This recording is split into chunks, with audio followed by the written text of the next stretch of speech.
পাস্তার সাথে এভাবে ডিম অ্যাড করে খুবই মজার এই প্যান পাস্তাটা তৈরি করতে পারেন। পাস্তা রান্নার রেগুলার প্রসেসটা একটু চেঞ্জ করে এইভাবে একবার ট্রাই করে দেখতে পারেন। আশা করি আপনাদের কাছে অনেক ভালো লাগবে। পাস্তাটা সেদ্ধ করার জন্য এখানে আমি পর্যাপ্ত পরিমাণ পানি ফুটিয়ে নিয়েছি। এরপর এখানে হাফ কাপ দিয়ে দিলাম পাস্তা। এখানে আপনারা যে কোনো ব্র্যান্ডের পাস্তাটা ইউজ করতে পারেন। সেই সাথে কিছুটা লবণ আর তেল অ্যাড করে দিয়েছি। এখানে তেলটা দিলে পাস্তাটা অনেক ঝরঝরে থাকবে। এখন প্রায় 10 থেকে 12 মিনিটের জন্য পাস্তাটাকে আমি সেদ্ধ করে নিয়েছি। পাস্তাটা পুরোপুরি সেদ্ধ হয়ে গেলে এখন আমি এটাকে এইভাবে তুলে নিব।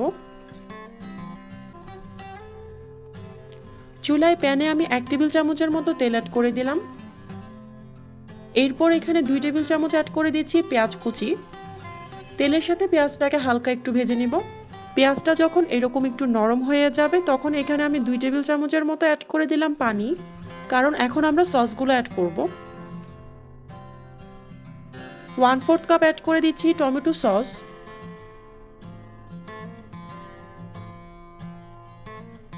হাফ টেবিল চামচ অ্যাড করে দিলাম ওয়েস্টার সস। সয়া সস 1 চা চামচ। এখানে ওয়েস্টার সসটা অপশনাল, আপনাদের হাতের কাছে না থাকলে না দিলেও হবে। সব কিছুকে এখন খুব ভালো করে একটু মিশিয়ে নিব। সসটা যখন ঠিক এইরকম ফুটতে শুরু করবে তখন আমি সেদ্ধ করে রাখা যে পাস্তাটা ছিল সেটা অ্যাড করে দিচ্ছি।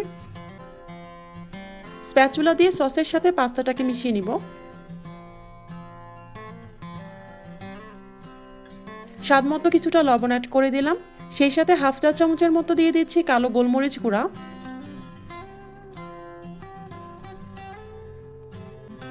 আবারও কিছুটা মিশিয়ে নিয়ে এখানে আমি একটা ডিম অ্যাড করে দিয়েছি। এরপর ডিমের সাথে আবারও পাস্তাগুলোকে মিশিয়ে নিচ্ছি। চুলার আঁচটা এই পর্যায়ে একদম লোতে রেখে পাস্তাগুলোকে এভাবে স্প্যাচুলা দিয়ে ছড়িয়ে দিব। এখানে আমি কিছু মজারেলা চিজ আগে থেকে গ্রেট করে নিয়েছিলাম। চিজের পরিমাণটা এখানে আপনাদের পছন্দ অনুযায়ী কম বা বেশি করে দিতে পারেন। উপর থেকে কিছু মিক্স হার্ব অ্যাড করে দিলাম।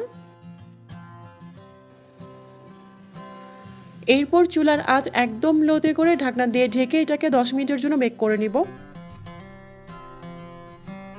10 মিনিট পর ঢাকনাটা আমি খুলে দিচ্ছি। চিজটা দেখতেই পাচ্ছেন সুন্দর করে মেল্ট হয়ে গিয়েছে। চুলার আঁচ বন্ধ করে এখন আমি এটাকে সার্ভ করে নিচ্ছি। ভিন্ন স্বাদের এই পাস্তাটা আপনারা এইভাবে একবার হলেও বাসায় ট্রাই করে দেখতে পারেন। রেসিপিটা কেমন লেগেছে কমেন্ট করে অবশ্যই জানাবেন। এরকম আরও অনেক মজার রেসিপি পেতে আমাদের চ্যানেলটা সাবস্ক্রাইব করে পাশেই থাকবেন।